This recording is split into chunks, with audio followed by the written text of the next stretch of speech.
6.2 question number 3 है, diagram दिया हुआ है 6.2 का है क्वेश्चन नंबर 3, ठीक है।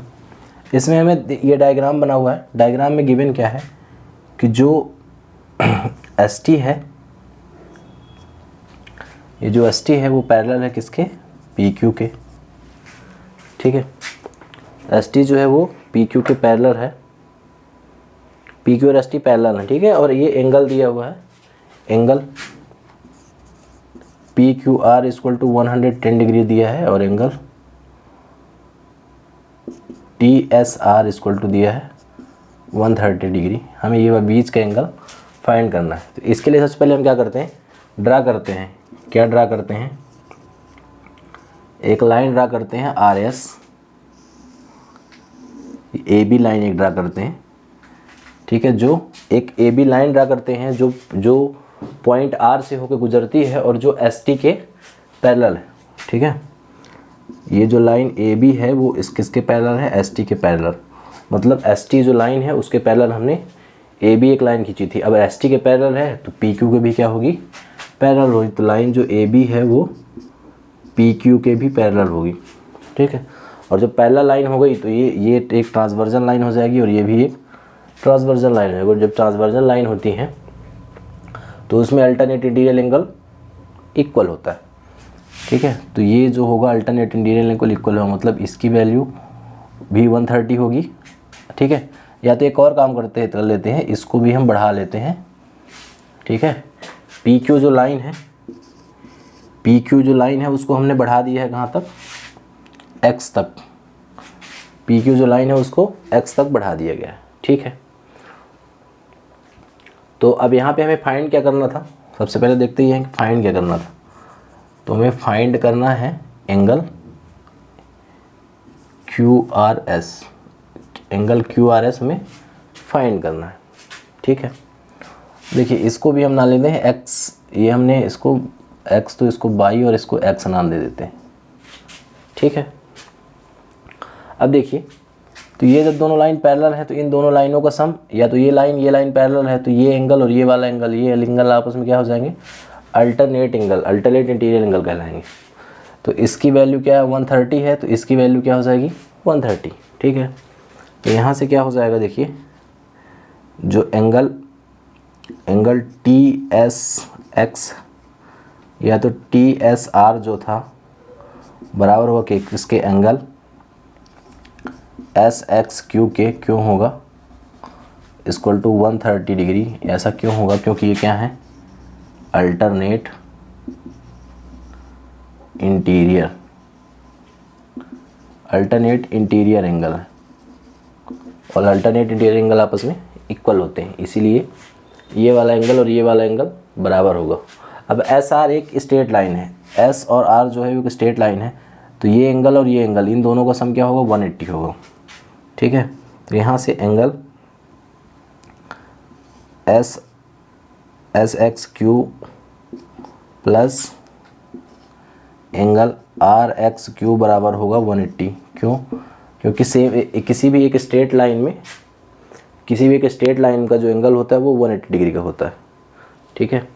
तो यहाँ पे ये 130 है तो इसकी वैल्यू क्या हो जाएगी, पुट कर देते हैं यहाँ पे 130 प्लस आर एक्स क्यू बराबर 180 डिग्री। सॉल्व किया तो एक आर एक्स क्यू बराबर हो जाएगा 180 माइनस 130। तो यहाँ से एंगल आर एक्स क्यू बराबर आ गया क्या, 50 डिग्री। तो इसकी वैल्यू हमने निकाल ली क्या, 50 डिग्री। अब देखिए ये भी एक स्ट्रेट लाइन है, तो स्ट्रेट लाइन में इन दोनों एंगलों का सम क्या होगा, 180 होगा, ठीक है। इस एंगल और इस एंगल, इन दोनों एंगलों का सम क्या होगा, 180 होगा।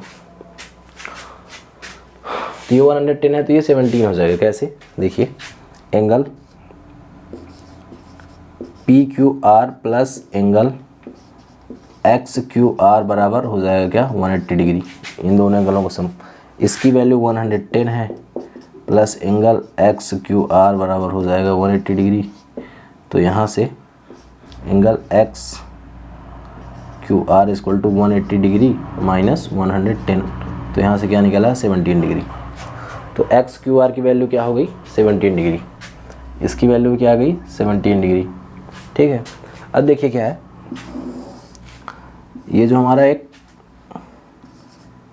ट्रायंगल बन रहा है, त्रिभुज बन रहा है क्या, QXR है, और त्रिभुज को तीनों कोणों का सम 180 डिग्री होता है, तो इसका हमें पता है, तो इसका भी निकाल लेते हैं। ठीक है, तो यहाँ से क्या हो जाएगा, एंगल, ये वाला एंगल हमने निकाला था RXQ plus angle XQR plus angle QRS, ये QRX बोल सकते हैं ना, इक्वल टू 180 डिग्री।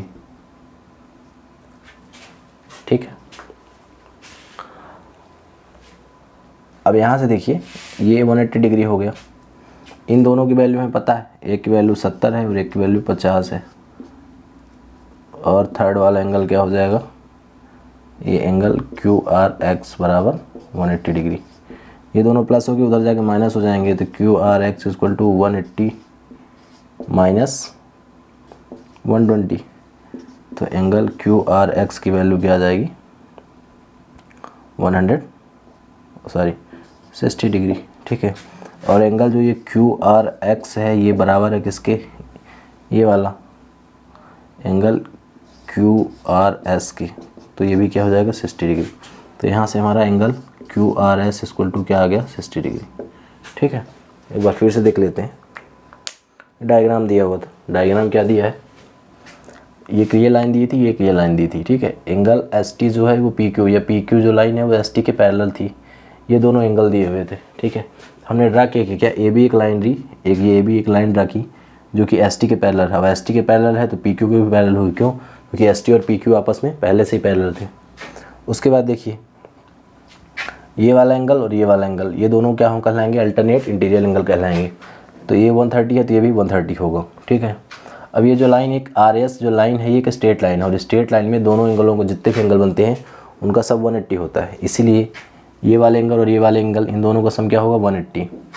तो एक की वैल्यू हमें 130 पता थी, दूसरे की हमने निकाल ली, 50 आ गई। ठीक है, अब यहाँ से ये PQ या PX एक स्ट्रेट लाइन है, तो यहाँ पे इन दोनों एंगलों का सम भी क्या होगा, 180 होगा, है ना। स्ट्रेट लाइन में जो दोनों एंगल बनते हैं उनका सम 180 होता है। तो ये 110 है, ये 17, ये 110 है तो ये 17 हो जाएगा, ये हमने निकाल लिया 17। अब देखिए यहाँ पे ये त्रिभुज बन रहा है, और त्रिभुज में तीनों कोणों का योग 180 अंश होता है, 180 डिग्री। ठीक है, तो टू एंगल्स में पता है, थर्ड का निकालना था तो हमने सॉल्व करके निकाल लिया, जिसके हमारे क्या आ गया, QRX इक्वल टू, ये QRX इक्वल टू 60 डिग्री आया, और यही एंगल QRS कहलाएगा जो हमें निकालना था, तो निकल आया। ठीक है।